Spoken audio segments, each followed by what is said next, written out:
Lesson number 5 for Monday, January 30th. Following godly counsel.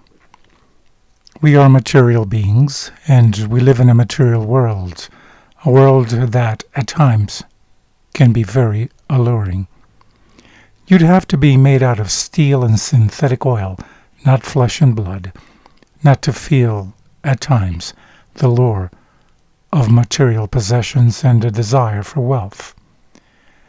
At one time or another, who hasn't fantasized about being rich or winning the lottery?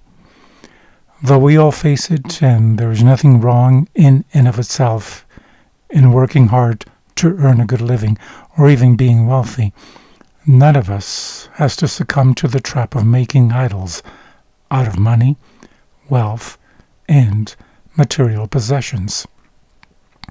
We are promised divine power to stay faithful to what we know is right. This is important because the temptation of wealth and material possessions has led to the ruin of many souls. Matthew 6:24 and 1 John 2:15 say, "No man can serve two masters, for either he will hate the one and love the other, or else he will hold to the one and despise the other. You cannot serve God and mammon." 1 John 2:15 says, "Love not the world, neither the things that are in the world. If any man love the world, the love of the Father is not in him."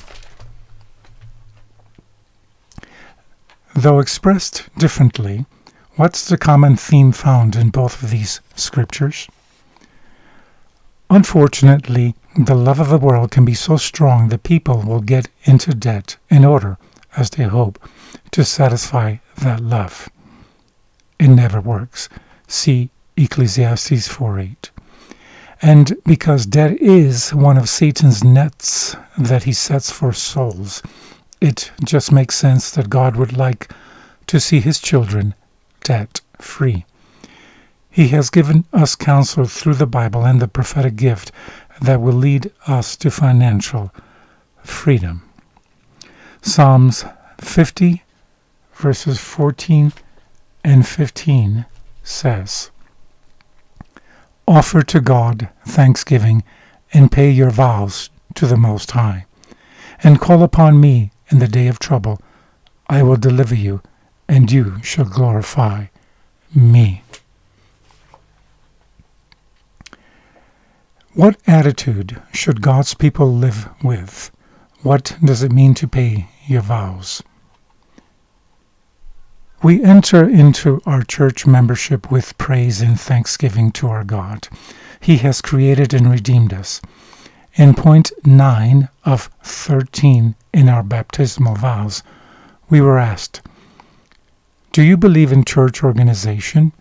Is it your purpose to worship God and to support the church through your tithes and offerings and by your personal effort and influence?"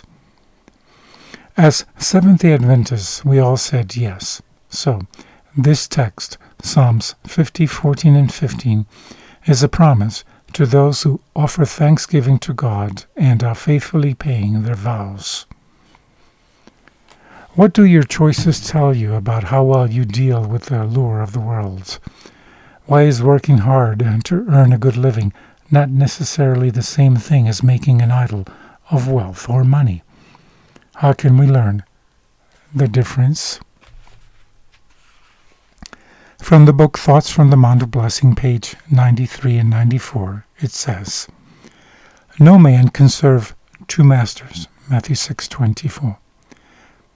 Christ does not say that man will not or shall not serve two masters, but that he cannot. The interests of God and the interests of mammon have no union or sympathy.